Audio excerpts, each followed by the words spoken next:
What's going on, everybody? Welcome back to the show. This is the Science Dispatch podcast. I am Cameron English, as I always am. That gentleman is Dr. Chuck Dinnerstein, Director of Medicine at the American Council on Science and Health. Very good to see you, Chuck. What's going on? Not a thing. I've returned to the East Coast after lingering on the left coast, and it's evidently going to be winter very soon here.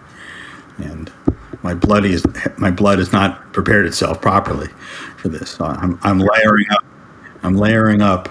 Bundle it up. Well, at least you got to see the grand kiddo, which is cool. Yes, absolutely. And then you paid an arm and a leg for gasoline. You were telling me, which I just take for granted here. You know, it's just the way life is. But if you're a foreigner, if you're an outsider, then you get here and you go, why am I paying $800,000 to fill up my tank? What's really? I would have brought some in, to sell on the black market. Yeah, I just siphon it out of my neighbor's tank, so I don't have to. A traditional method, very traditional. This is America, right? You take stuff that doesn't belong to you. I'm kidding. Don't do that to anyone. It's not good for your health, and it's also theft, which is bad. We're discussing something totally unrelated to our interest in high gas prices. This is an article called Beyond Low T, A Clear Guide to Hormones and Mental Health in Aging Men. This is by an outside writer new to our website named Shebna Osanma. I totally butchered that. I'm sorry, Shebna, if you hear this, but you wrote a great article, so we're going to talk about it. Chuck, let me read the introduction here and then fill in some of the gaps, and then I'm going to interrupt you because I'm particularly curious about this topic. So, article begins, as men age, the conversation around low testosterone often oversimplifies a far more complex story. Hormones influence mood, motivation, and vitality, but so do sleep, stress, and lifestyle. Understanding how these factors intersect empowers men to take charge of their physical and mental health with clarity rather than confusion. Okay, so Chuck, what's going on here? Is this just a matter of plugging myself with an injection or slapping a patch on my arm once a month so I can feel like a man, or is there more to it? Yeah, unfortunately, once again, as it turns out, it's going to be more complex than simply a testosterone supplement. I know. Boo! I want easy answers. Boo! Okay, let me give you a different podcast to tune into then. We do not specialize in easy answers. So it's clear that testosterone is an important hormone, but like all hormones, there are checks and balances. And I think the most important point to be made from this is that all the advertisements around free testosterone and getting that testosterone level up really don't look at other factors that are important that may counteract testosterone. And the classic counteraction to that is estrogen. And yes, I know this is going to come as a shock to some of my companions, but both men and women have testosterone and estrogen. It's the ratios that differ that make a lot of the differences here. But estrogen is something that we can think of counterbalancing the manly effects of testosterone. And estrogen can be elevated, particularly in people that are overweight or obese, because it's manufactured and stored in the fat. So no longer having that dad bod, and having that grandpa dad bod, I would describe. Are those different, by the way? The dad bod and the grandpa dad bod? Oh, by at least 20 pounds. By at least 20 pounds. One's just a little fluffier and a little softer. Is that how it goes? I would like to think of it as fluffier and softer, but some of it is probably gristle. Anyways, your point. So there's this balance of hormones; they counteract each other. So hormones are in balance with one another, and simply knowing that your free testosterone is low or high doesn't give you as much information as you would like in terms of what needs to be done. But the unscrupulous have taken advantage of the whole concept around low T to market testosterone, and certainly increasing your testosterone will affect those ratios, but whether that's the most productive and useful way to do things is open to some medical conjecture.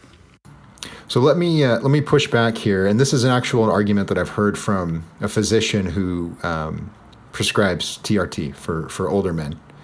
Because this is the typical, and I don't mean it's wrong, but the typical pushback you will get to going on testosterone replacement therapy is, well, you just need to sleep more, you need a good diet, you need to manage your stress, go read a good book, have a good conversation. You need to do the things that make for a healthy lifestyle. And then if those things don't fix your problem, then maybe consider this. The pushback I've heard to that is, in the modern world, you're surrounded by noise, you're surrounded by stress, you're surrounded by opportunities to overeat, you have kids running around, you have a wife, you have work, all of these things that are working to sort of suppress your natural, healthy masculinity, whatever you want to call it. I don't know if there's like a better biochemical way to describe it, but you have all of these things working against you that make healthier habits more difficult. And so if getting on TRT helps you sort of mitigate those influences and the outcome is good, then what's the problem? Your thoughts? Okay. It makes you poorer financially would be a problem in there. TRT, it's more expensive, you mean? Yeah, you're be spending money on things that you may not have necessarily found useful. I mean, I think that, well, let's separate things out. I think Shibna makes a very good point in terms of saying, try all those things that you just discussed beforehand. If they fail, then go in and get some laboratory testing to see whether there is an other underlying cause for your testosterone to be low. And if not, then there's a reasonable argument to be made that testosterone supplementation may in fact make you better. But simply willy-nilly going, well, my testosterone is low, so I don't have to bother with anything else. I'll just get the testosterone. That makes a lot of practical sense in the way you talked about it. But speaking as a physician, it makes me a little concerned. Now, the argument that some would make would be that maybe the testosterone is not so good for your cardiovascular health. And then Shibna does make the point that the Traverse study that looked at specifically that kind of issue found that for middle-aged or older hypogonadal men with cardiac risk, supplementing their testosterone did not give them problems. So you may go under very much saying, well, it can't hurt, so why not give it a whirl? And I would not argue necessarily with it, but I think that there are other things that you might do that would make a difference. So I would say the other thing is, because for a variety of reasons, which we'll talk about in a different podcast, my testosterone level is very low. I have not found it to have a huge impact in my life. Of course, I'm 75, so my life is different than your life. It's a good point. But it hasn't for the things that are important to me. So let's talk about energy and mood. Mm-hmm. It has not made one whit of difference overall. Well, let me ask you this, because this is another argument I've heard, and it's actually an argument that I think I've heard you make in the context of the GLP-1 agonists, which is that, I supplement testosterone and then my habits improve, right? So I start to lose weight, for example, and so that motivates me to keep eating better, and my mood improves, and so I take steps to sleep more or to exercise, right? You know what I mean? So it's this healthy feedback loop, the same way the GLP-1s, which are also, I guess it's a peptide, but it has a hormonal influence where you don't just go, oh, I'm going to lose 50 pounds because I took this injection, but actually, as you said, I cultivate better habits. What do you say to that? So I think that there's a small difference there, and I don't have any numbers to talk about it at all. But I think that a lot of men are taking testosterone to improve their sexual function. Okay? And so if it increases your libido, which is, I think is what the primary change would be, I don't know that that's a habit that can change in the same way your eating pattern will change with the GLP-1s. So I would say that there's a difficulty there. But again, when you start talking about sexual dysfunction, I'm not sure that a lot of the problem has to do with libido as much as it has to do with blood delivery.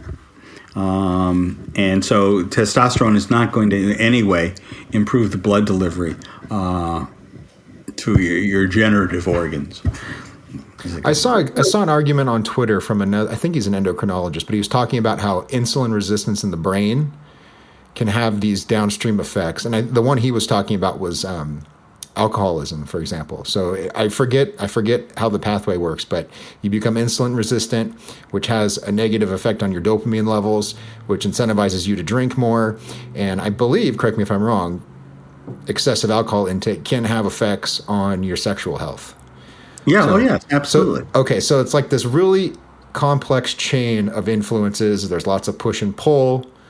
So yes. If I'm understanding you, you're saying, like pulling on the testosterone rope, so to speak, that may not be the cure-all that it's being marketed as on social media. Is right. That the gist? I think, yeah, absolutely. I think that if I'm going to take it because, I'm just not as interested in sex as I used to be and I want to be more interested, okay, that makes a lot of sense. I mean, that does it for both men and women, testosterone. But if the problem has to do with erectile dysfunction or the problem has to do with I'm not getting enough sleep and I'm tired all day long, I think that boosting your testosterone under the best of circumstances is having some indirect effect on these multiple cogs that you're alluding to, and that it's not adding a great deal in terms of correcting some kind of horrible underlying metabolic abnormality. Plus I think that all of those lifestyle stresses have become more concerning as we get older. Now that 60 is the new 40, that kind of thinking does not necessarily go along with our physiology.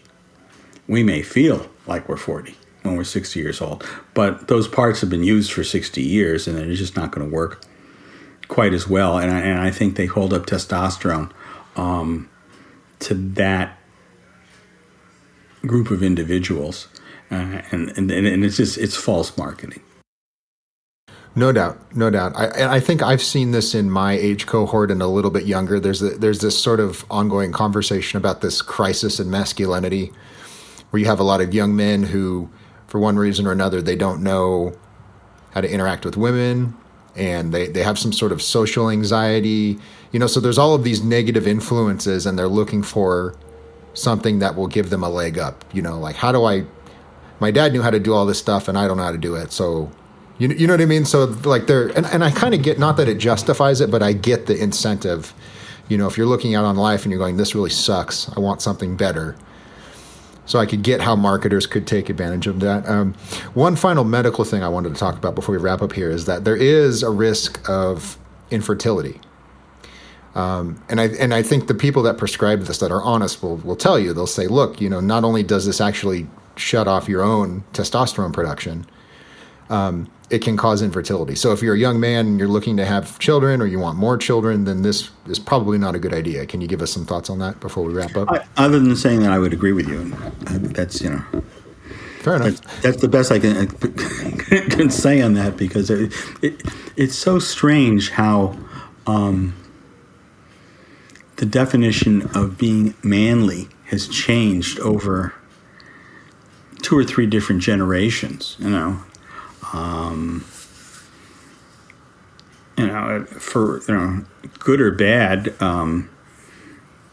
I think manliness, certainly in my parents' generation and bleeding into mine, was you man up, nut up, go out and do your work, take care of the family, and that's it. The actualization issues, were just not as necessary at that point. And that may have led to some bad parenting and some other issues along the way. I don't think it's a golden age. I'm just noticing that, the priorities seem to have shifted a little bit over time. When I was in my prime, air quotes, I was more concerned with taking care of the family than actualizing my need to explore my inner manhood. Right. Sailing the seven seas and slaying dragons. You're like, I gotta be a bit 4 a.m. I got surgery. I gotta go. Yeah, I gotta go. I got shit to do. Yeah, I wouldn't. I sympathize with what you're saying in that, I have a wife and kids, and that is my primary incentive. Is like, whatever I'm feeling, just shut up and go do what you got to do. But I think there is something to say for, those men who are confused or lost. They're, maybe they do need some sort of help, some sort of guidance. We used to call those fathers. But whatever the answer is, it probably, if you're 27 or 33 and you're trying to find your way, testosterone patches are not the answer at that age. Okay. You might do better with the father bot than the patch. Oh, that's creepy, dude. Ooh, that creeps me out. Yeah, programming your own dad bot. Yeah. Not dad bod, dad bot. Okay, yeah. So let's summarize as we wrap up here. So this therapy does have uses, but for certain age groups and for people in certain circumstances, if you're not sleeping well, if you're not eating well, if you're not exercising, if you are sitting in your room staring at the wall all day, work on those things first. And then if those don't do the trick, then maybe go see a physician and talk about getting some labs and then maybe getting TRT. Absolutely. Perfect. Okay. All right. Sounds like basic diagnosis. Let's figure out what the problem is before we try to solve it, right? It's a good way to practice medicine. Very interesting approach. I like that. Yeah. It's almost like you're a doctor or something. But okay, we're done, everyone. Thank you for joining us. Follow us on social media. The org is at ACSH on X. I'm at CamJ English. We are on Instagram, Facebook, YouTube, ACSH Matter of Facts, hosted by our colleague Anna Dolosky. She's doing awesome 1-minute videos, infographics. This week she did one on the winter blues. And the next one that's coming out is on GLP-1s as a treatment for alcoholism, which is a fascinating topic. So go check those out. Give her a follow. Her name is Anna Dolosky. She's also on X. And we will see you next time. Thank you so much.